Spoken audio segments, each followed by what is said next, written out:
안녕하세요. 해드림 출판사 이승우입니다. 대통령 선거가 며칠 안 남았습니다.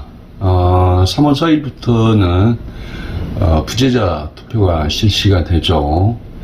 저는 평생 가난하게 살아와서인지 나라 경제를 어떻게 하겠다 하는 그 공약은 참 공허하게 들립니다.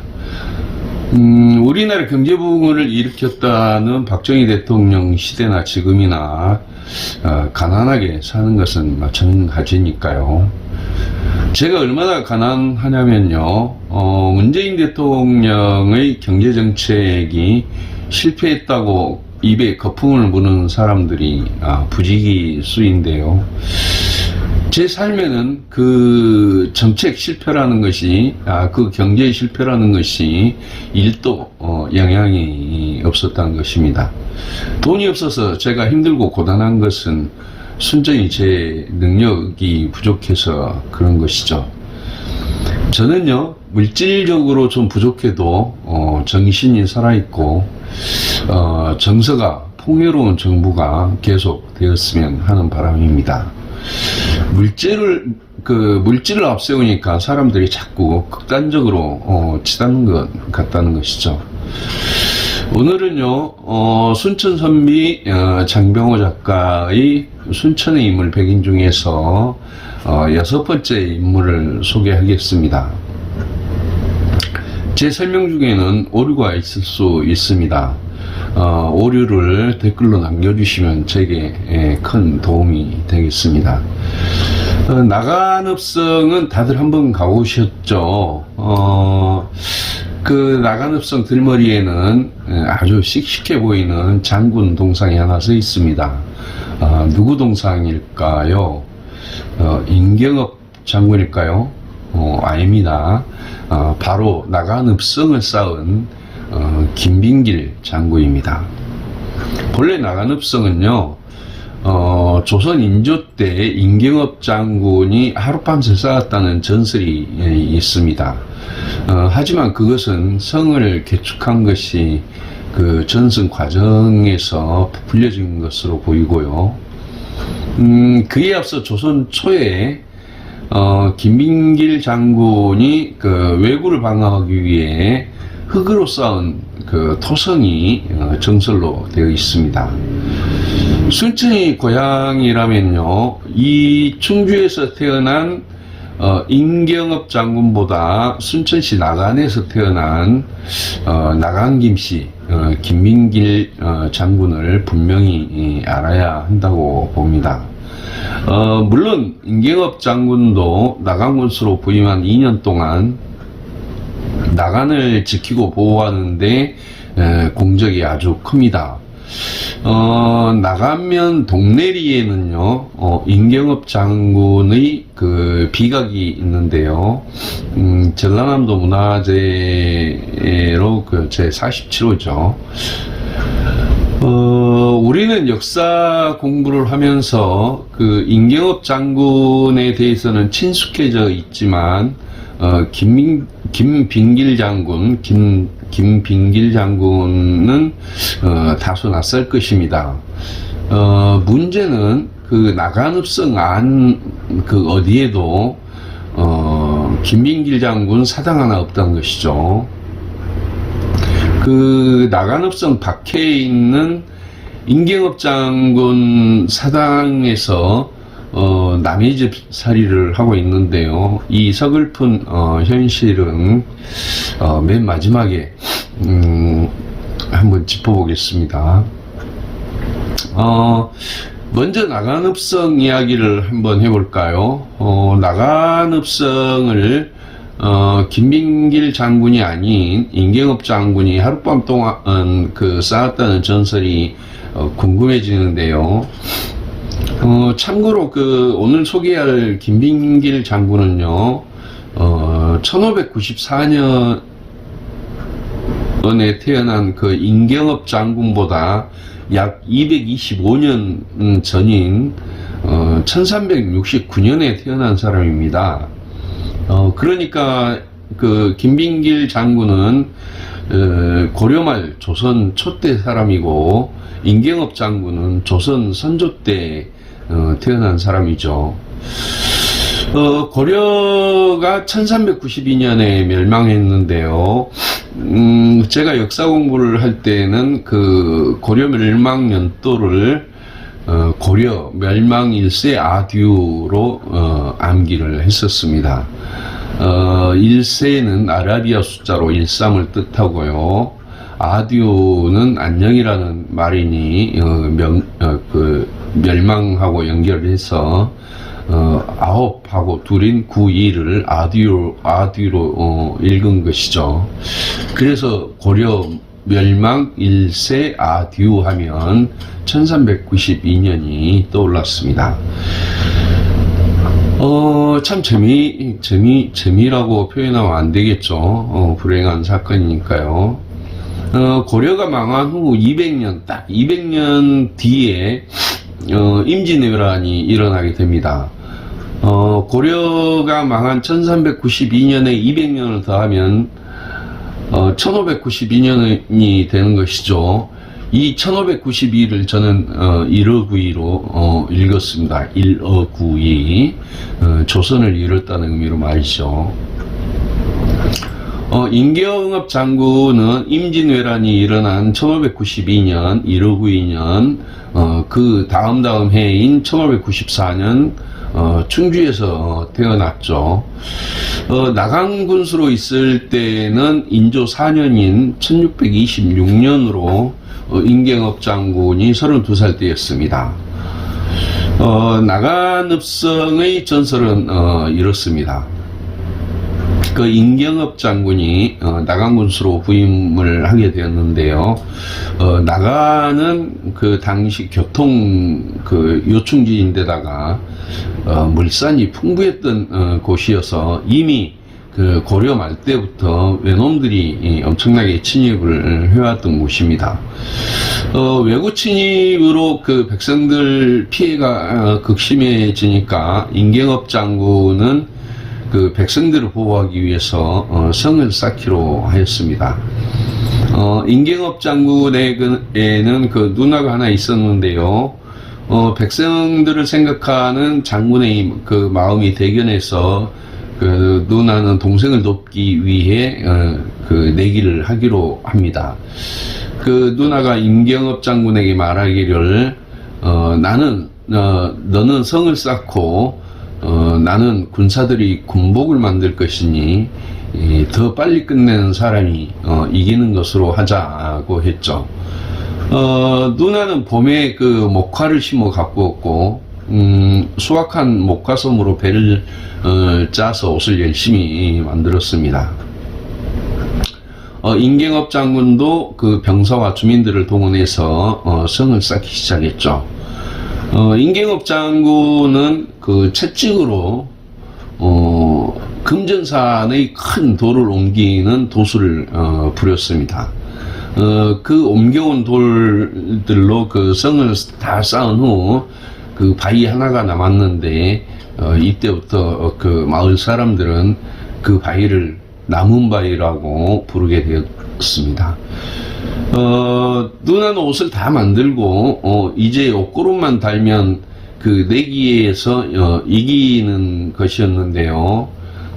아직 동생이 그 성을 다 쌓지 못한 것을 알고 내가 여자인데 내가 내기에서 이기면 동생과 군사들이 사기가 내려가겠구나 해서 그런 내려갔구나 하는 그런 걱정이 들어서요. 성을 다 쌓고 나서 동생이 오자 자신이 졌다며 임경업 장군에게 승리를 양보했다고 합니다. 좀 싱겁죠? 좀 싱거운 전설인데요. 이것이 그 나간읍성과 관련된 그 임경업 장군의 전설이고요.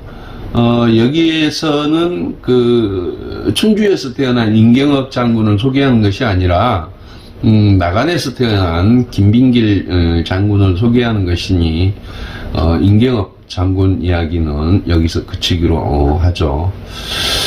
고려가 멸망하기 23년 전, 나간면, 지금의 그 옥산마을에서 태어난 김빙길 장군은요, 조선 그 태조 이성계 때 그 활약한 무신입니다. 어려서부터, 영특하여, 10살 때부터 경소와 사기를 입고, 무예를 길렀다고 합니다. 성격이 충직하고 근엄하였고요, 특히 그 기골이 장대하고 위험이 있어서 믿고 따르는 사람들이 많았습니다. 김빙길 할 때 이 빈자, 한문으로 이 빈자가요, 참 재밌습니다. 이것은, 이 빈자는 예쁠빈 또는 예쁠윤으로 읽습니다. 장군 이름에 그 예쁠 빈자가 들어갔다는 게 좀 의외이긴 합니다만 다 이유가 있겠죠. 그 나강립시 문중에서는 그 김빙길 장군을 김윤길 장군으로 호칭하는 사람들도 있는 것 같습니다. 그 제가 홈페이지에 들어가 보니까 그런 내용이 있더라고요. 그런데 이 빈자는요, 그 조개패자 아시죠? 어패류 할 때 그 패, 조개패자와 빛날 빈자가 합쳐져 있습니다. 그래서 조개가 빛난다는 뜻인데, 여기서 그 이상한 상상을 하시면 안 되고요.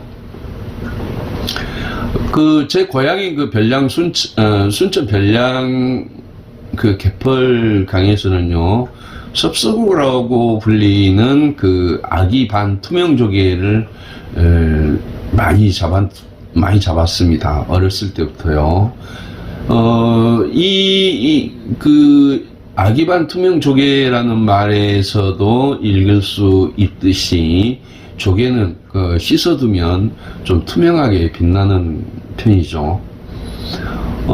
예쁠 빈자에서 그 아래 그 조개 패자를 떼어내버리면요, 빛날 빈자가 됩니다. 이 빛날 빈자는요, 그럴 문자와 호반무, 즉 그 무관할 때 그 무자가 합쳐져 있는 것이죠. 그럴 문과 무관 무자, 호반 무자가 합쳐져 있는데, 김빙길 장군은 그 이름 그 빈자처럼 문과 무를 겸비한 인물로 성장을 하였습니다. 김빙길 장군에는 그 아직 관직이 없을 때였는데요. 그 왜구들이 그 노략질이 심해서 장군이 의병을 일으키게 됩니다. 그 의병을 일으킨 그 김빙길 장군에게 이제 감탄을 한 군민들이 모여들어서 규모가 이제 엄청나게 커지게 되니까 외적들도 그 놀라서 감히 덤비지를 못했죠. 오늘이 3.1절인데요. 이 왜구놈들이 우리 민족을 괴롭힌 게 정말 뭐 한두 해 전이 아니죠. 어제 오늘 일이 아닙니다. 조정에서도 그 김빙길 장군의 활약을 이제 높이 사게 됩니다. 그래서 그를 수군 첨절제사로 임명을 하게 되죠. 그 수군 첨절제사는 수군도 절제사 바로 아래인 종 3품을 지닌 관직이었습니다. 김빙길 장군은 이후에도 그 외선을 다른 장수들과 함께 그 선멸을 하는 등 여러 차례 전공을 세웁니다. 여기서 그 전라감사 안경공이 조정에 김빙길 장군 승정 기록을 올리게 되죠. 그래서 결국 태조 이성계 6년에 1397년이었습니다. 전라도 수군 도절제사로 수군 최고의 벼슬에 오르게 되죠. 김빙길 장군은 조정에 건의를 해서 요해처에 만호를 설치하고 병선을 정박시켜 바닷길에 지장이 없도록 합니다. 요해처란 좀 한문이 어렵죠. 전쟁에서 자기 편은 꼭 필요하면서도 그 적에게는 해로운 지점을 말하고요. 그 만호는 관직을 말하겠죠. 또 여러 섬에 군량미를 확보하기 위한 둔전을 설치를 하고 수군의 식량을 그 국가에 의존하지 않고 자급할 수 있도록 하여 그 김빙길 장군의 지위는 도총재사까지 올라갑니다. 아마 도총재사는 최고 사령관급이 아닐까 싶은데요. 김빙길 장군은 그 외국 침략에 대비해서 나간에 이제 토성을 쌓고 방비를 튼튼히 하였는데 이것이 오늘날 그 나간읍성의 그 기초가 된 것입니다. 그 조선왕조실록에 따르면요, 세종 6년인 1323년 그 전라도 관찰사가 나간읍성이 토성으로 되어 있어 그 외적의 침입을 받게 되면 그 은민을 구제하고 군을 지키기 어려우니까 그 석성을 증축하도록 허락해달라는 그 장계를 올려서 세종 9년 돌로 쌓은 지금의 그 석성으로 중축이 되기 시작했다는 그런 기록이 있습니다. 이렇게 김빙길 장군을 알아가다 보니까 우리 나간 쪽에 얼마나 왜구들의 그 심한 침략이 있었는지 느낄 수가 있었죠. 1398년, 그러니까 태조 이성계 7년이었죠. 나간군 그 남쪽 멸악산, 현재 오봉산인데요. 그 아래로 이제 왜구가 침입을 하자 김빙길 장군은 그 남해 사천까지 뒤쫓아가서 무찔렀습니다. 그 공으로 정은대부의 병조판석에까지 오르고요. 철성군에 봉해지고 검교 정승에 올랐죠. 이 검교 정승에서 그 검교라는 말은 아마 명예직에 주는 그런 관직 같습니다. 보면은 우리 김빙길 장군은 이제 그 관직에서는 오를 만큼 올랐다고 생각이 듭니다. 당시 외적들을 막기 위해 읍성 앞에 세운 석구가 지금까지 보존되어 있다고 하고요. 1400년, 그러니까 정종 2년 8월 멸악산에 정은대부 삼도 수군도 절제사 검교정승 김빙길 승전비를 세웠지만 임진왜란 후에 없어졌다고 합니다. 나간김씨 김빙길 장군은요, 벼슬에서 물러난 뒤 나간 백이산 옥상봉에 만해당을 짓고, 망해당입니다. 망해당, 발할망자, 바라본다 할 때 망이죠.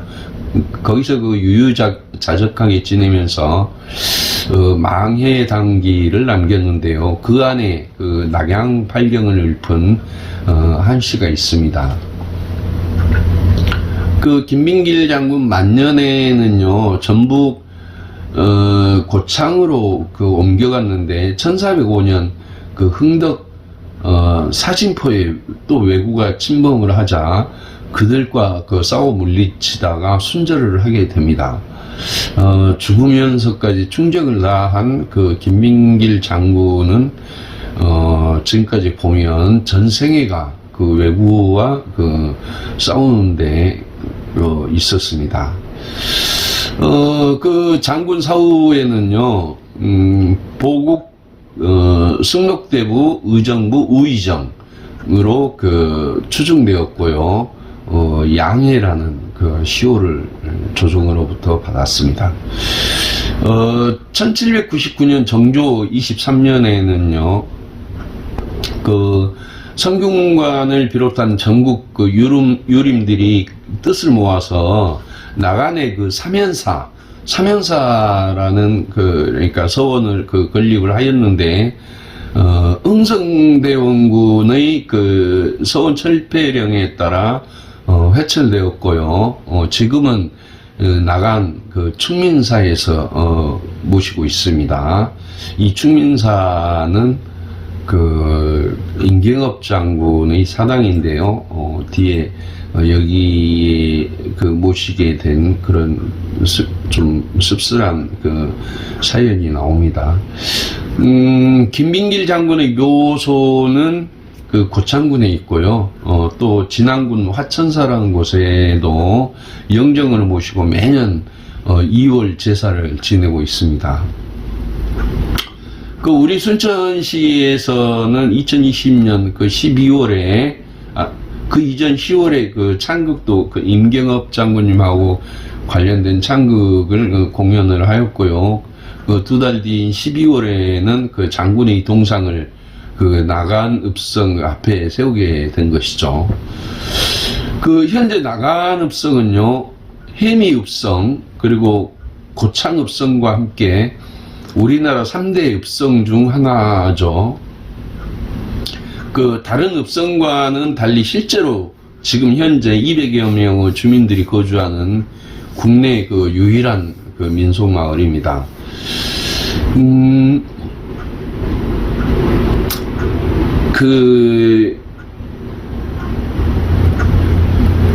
아까 임경업 장군이 그 망해당기 속에 있는 그 나간팔경이라는 그 시가 있다고 그 말씀을 드렸는데요. 그 나간팔경, 그러니까 나간에서 그 망해당에서 바라본 나간의 8가지 그 경치를 그 시로 지었습니다. 근데 그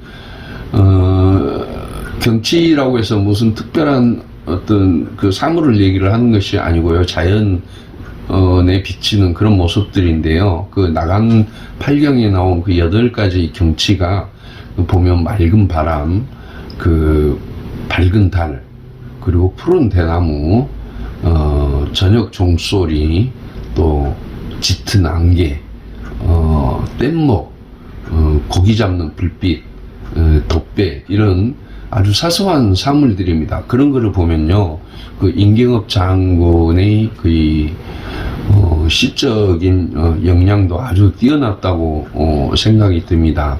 이런 사소한 것들에서 그 느끼는 그 묘사에 내는 그런 그 식구가 상당히 그 멋지기 때문이죠. 이것은 제가 그 영상 자막으로 한번 올려드릴게요. 여기서 제가 발음도 별로 안 좋은데 이거를 낭송하기는 좀 그렇고요.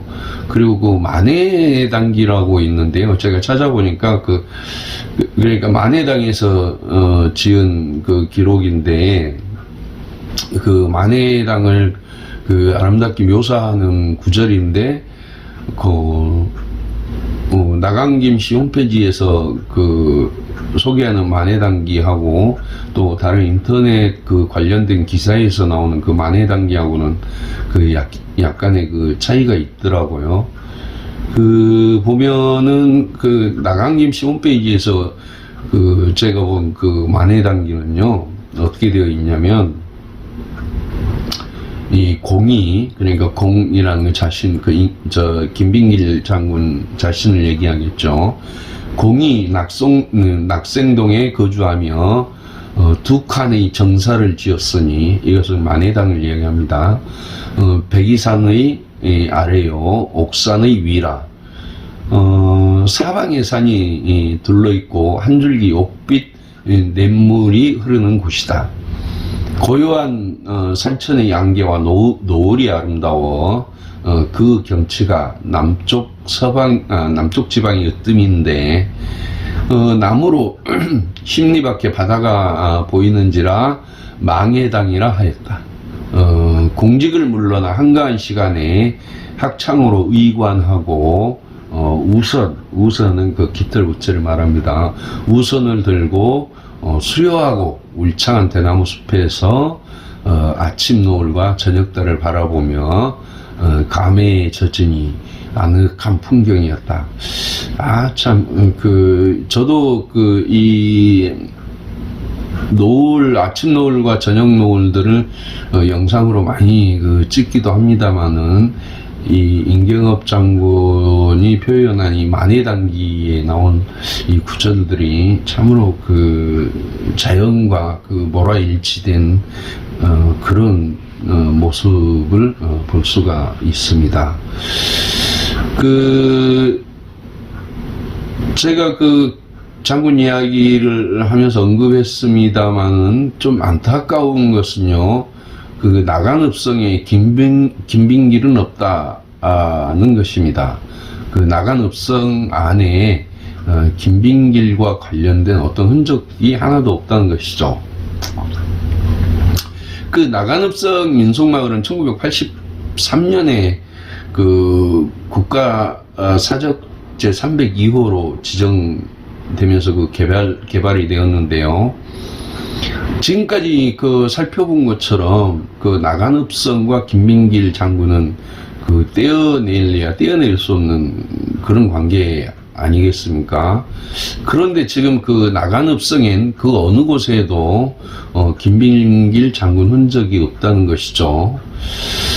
그러면은 이 나간의 토성을 축조하고 외구로부터 목숨을 걸고 마을 주민과 마을을 지킨 김빙길 장군은 어디에 있을까요? 그곳은 다름 아닌 나간읍성 밖에 있는 임경업 장군의 사당인 충민사에 있습니다. 왜 남의 사당에 이 김빙길 장군이 모셔져 있을까요? 그것도 나간읍성이 아닌 밖에서, 또 충민사에 가보신 분들은 아시겠지만 정면도 아니랍니다. 저는 못 가봤습니다만 나간읍성에는 가봤는데 충민사를 저는 확인을 못했습니다. 여기도 다음에 나간읍성 가면 반드시 한번 확인을 해볼 생각입니다. 충민사 정면이 아닌 한쪽 구석에 김빙길 장군의 영정과 위패가 아주 초라하게 모셔져 있다는 것이죠. 한마디로 한쪽 구석에서 남의 집 살이를 하고 있다는 의미입니다. 더구나 말이죠. 김빙길 장군은 임경업 장군보다 제가 초기에 설명드렸지만 200년이나 앞선 분이잖아요. 그런 분이 그런 나간 출신 김빙길 장군에 대한 참 예우가 아니다 싶습니다. 1799년, 그러니까 정조 23년 나간에 아까 말씀드렸듯이 김빙길 장군 사당인 사면사를 건립하였다고 하였는데, 흥청대원군의 서원 철폐령에 따라서 회찰되기는 하였지만 당시 사당이 좀 남아 있었던 것 같아요. 그런데 그거조차 경술국치 때 일본 놈들이 완전히 그거를 폐쇄해 버렸다는 말이 있습니다. 왜 그러냐면 외적을 하도 수도 없이 때려잡았으니까 일본 놈들 입장에서는 사당을 큰 적이라도 남겨두는 게 싫었겠죠. 외적들에 맞서서 목숨을 걸고 싸우면서 향토를 지켜온 김빙길 장군이라는 위대한 인물이 초라하게 남의 사당 한 구석에서 나간읍성을 바라보고 있다는 것을 떠올리면 참 마음이 그렇습니다. 오늘은 또 여기서 줄이겠습니다. 다음에 또 7번째 이야기로 찾아오겠습니다. 고맙습니다.